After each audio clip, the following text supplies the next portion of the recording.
On today's show, we look into how one club is trying to make a difference during this holiday season.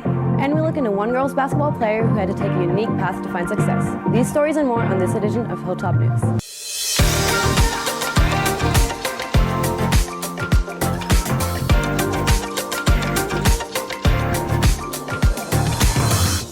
What's rockin' Rock Nation? Welcome back to another episode of Hilltop News. Live from Studio 1060, I'm Kyla Lewis. And I'm Paula Bokemeyer. I hope you guys are having a great week so far and are as excited for the holiday season as I am.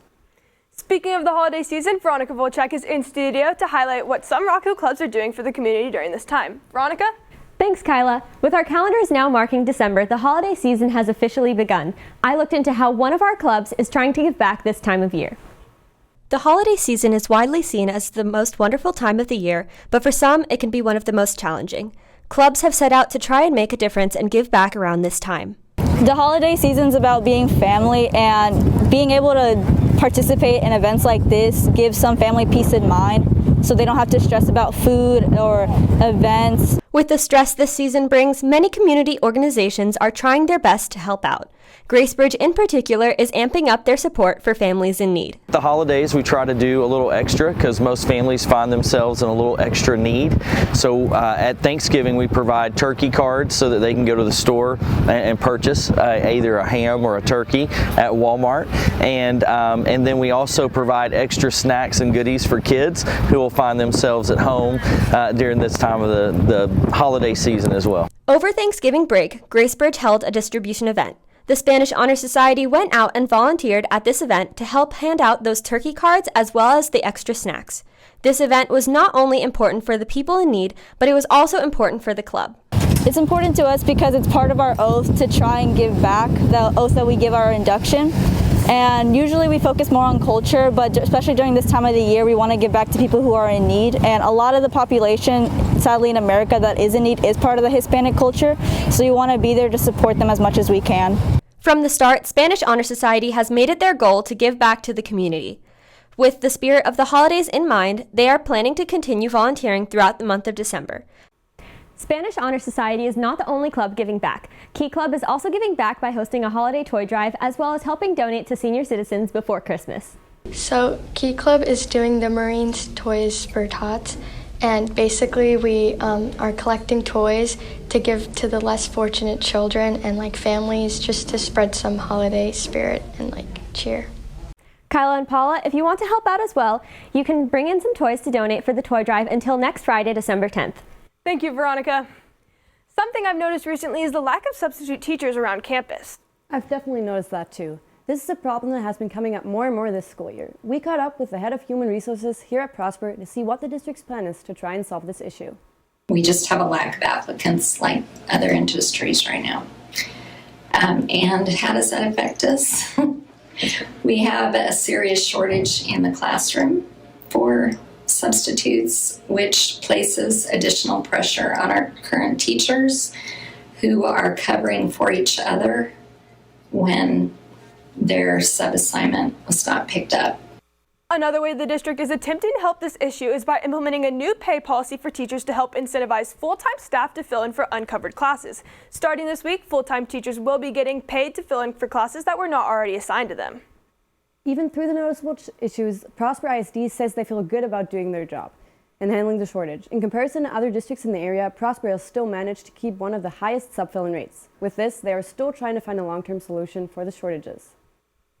We've all heard the music playing in the hallways during passing period. Braden Bedford takes a look into the program behind the playlist. Rock Hill Radio, only the best tracks picked by you. There are many career and technical education programs at Rock Hill that gives opportunities for students. One specific program, Rock Hill Radio, gives students not only professional experience but also a way to express themselves through their work. Radio is really cool because we get to basically share all of our different tastes and our love for music with the school. I feel like my whole life music's been really important in my life, and it's been how I communicate with people. Being able to be the director for the radio station this year has really given me that opportunity to share my love for music with everybody. Students that are involved in radio not only get a way to communicate their love for music to listeners, but it also gives them a way to communicate their passion for music and audio production, like Aiden Bracken's. The things I want to do after radio is like improve on my audio skills and my editing skills, and go off to college learning about music production.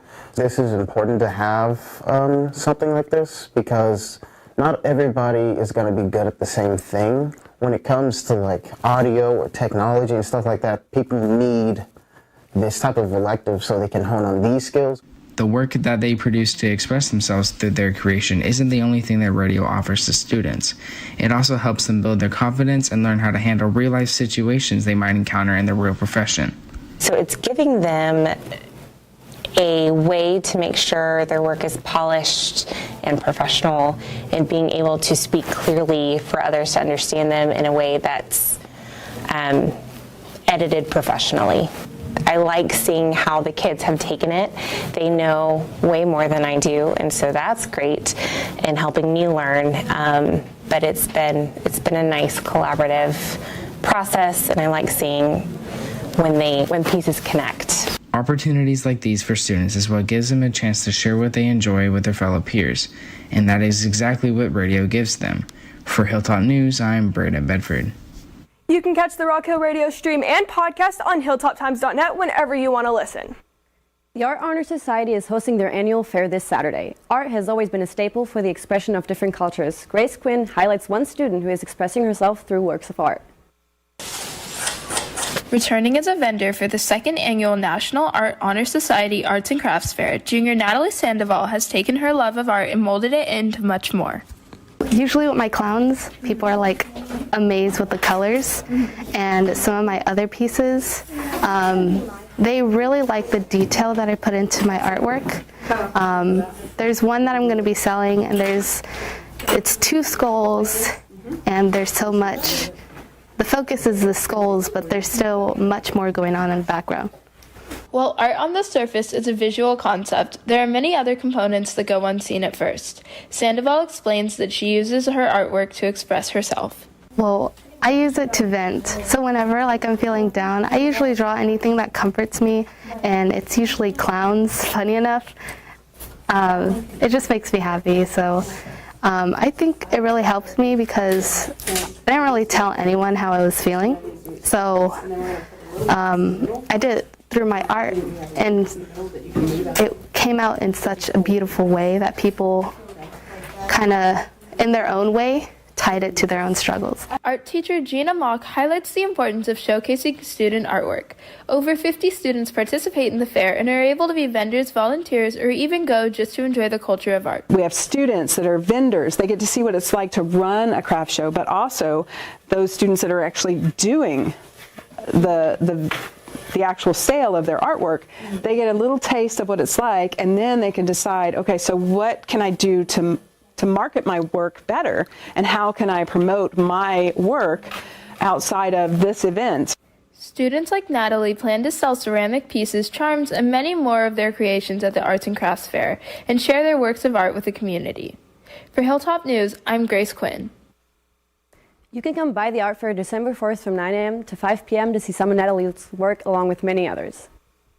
While many of us enjoyed the long break, fall sports was still in action. Connor Fuxa is in studio to fill you in on all the games that happened over the break and all things Rock Hill sports. Connor?